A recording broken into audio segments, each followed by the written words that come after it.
नमस्कार, मैं सरला रावत सा और आप देख रहे हैं पब्लिक एक्सप्रेस न्यूज। स्वागत है आप सभी का। ईवीएम पर उठ रहे सवालों के बीच महाराष्ट्र के बारामती से सांसद और राष्ट्रवादी कांग्रेस पार्टी की नेता सुप्रिया सुले ने बड़ी बात कह दी। सुप्रिया सुले ने कहा कि जब मैं चार बार इसी ईवीएम से चुनाव जीत चुकी हूं तो मैं कैसे कह सकती हूं कि इसमें गड़बड़ी है। बारामती से सांसद सुप्रिया सुले ने यह साफ कहा कि बिना ठोस सबूत के ईवीएम को दोष देना गलत है। सुप्रिया सुले ने कहा कि ईवीएम में गड़बड़ी का पूरा मामला बहुत ही परेशान करने वाला है। इसमें क्या तकनीकी समस्या है, ये वोटर लिस्ट में कई गड़बड़ी है, इस पर चर्चा करने की जरूरत है।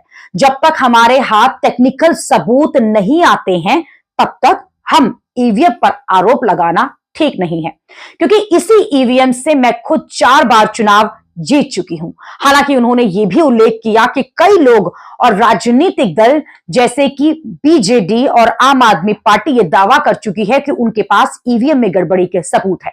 सुप्रिया सुले ने बताया कि बीजेडी के सांसद अमर पटनायक ने मंगलवार को एक पत्र के माध्यम से उन्हें कुछ डेटा भी भेजा था, जो कि ईवीएम के खिलाफ उनके विरोध को समर्थन देने के लिए था। हालांकि उन्होंने इस डेटा के विवरण पर अधिक खुलासा जो है वो नहीं किया है, लेकिन सुप्रिया सुले ने यह भी कहा कि आम आदमी पार्टी के प्रमुख अरविंद केजरीवाल ने लोकसभा और विधानसभा चुनावों के बीच बड़ी संख्या में मतदाताओं के नाम हटने और जोड़ने पर आपत्ति जताई। केजरीवाल का यह आरोप था कि वोटर लिस्ट से नामों को बिना उचित कारण के हटाया गया। यानी कि सब पूरे मुद्दे पर ईवीएम पर जो सवाल उठ रहे हैं उस पर वो अपना पक्ष रखते हुए ये साफ कर रही है कि मैं तो खुद इसी ईवीएम से 4 बार चुनाव जीत चुकी हूं। आपको बता दें कि महाराष्ट्र चुनाव खत्म हुए 1 महीने से ज्यादा हो चुका है, लेकिन इस पर आरोप प्रत्यारोप लगातार अभी भी लग रहे हैं। इसी कड़ी में महाराष्ट्र की बारामती विधानसभा सीट से हारे एनसीपी शरद गुट के उम्मीदवार युगेंद्र पवार ने हाल ही में विधानसभा में फिर से मतों की गिनती की मांग की। युगेंद्र पवार ने फिर से मतों की गणना के आवेदन पर प्रतिक्रिया देते हुए कहा था कि इस पर गिनती जो है फिर से होनी चाहिए, क्योंकि उन्हें ईवीएम पर भरोसा नहीं है। उन्हें यह लगता है कि टेम्परिंग के जरिए चुनाव को एक पक्षीय कराया गया था। जब यही सवाल एनसीपी की सांसद सुप्रिया सुले से किया गया तो उन्होंने कहा कि युगेंद्र पवार विधानसभा हारे हुए मतों की मतगणना की मांग कर रहे हैं, इसलिए मैंने उन्हें उनसे पुनर्गणना के लिए आवेदन वापस लेने को कहा और उन्होंने ऐसा किया है।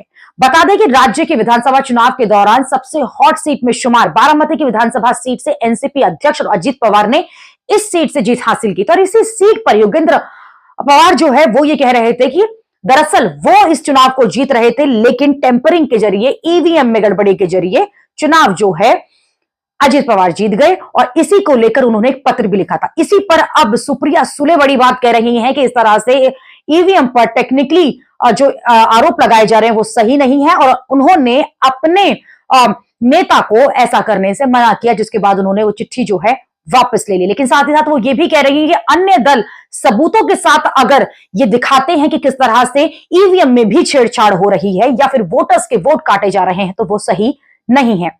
लेकिन ईवीएम को लेकर सवाल हर चुनाव में उठते हैं। इस चुनाव में भी उठे, चाहे वो हरियाणा का चुनाव हो या महाराष्ट्र का चुनाव हो या फिर लोकसभा का चुनाव हो। लेकिन साफ साफ इलेक्शन कमीशन ऑफ इंडिया भी कह चुका है कि किसी तरह की कोई गड़बड़ी नहीं हुई थी। वोटों की गिनती से लेकर उनके मिलान तक को लेकर उन्होंने इसी जो इलेक्शन कमीशन है वो साफ कह चुका है कि दोनों पक्ष, यानी कि जो भी पार्टी के कैंडिडेट्स वहां पर होते हैं वो खुद ये देखते हैं, सुनिश्चित करते हैं कि किस तरह से ईवीएम काम कर रही है। इसलिए ईवीएम पर हारने के बाद आरोप लगाना उचित नहीं है।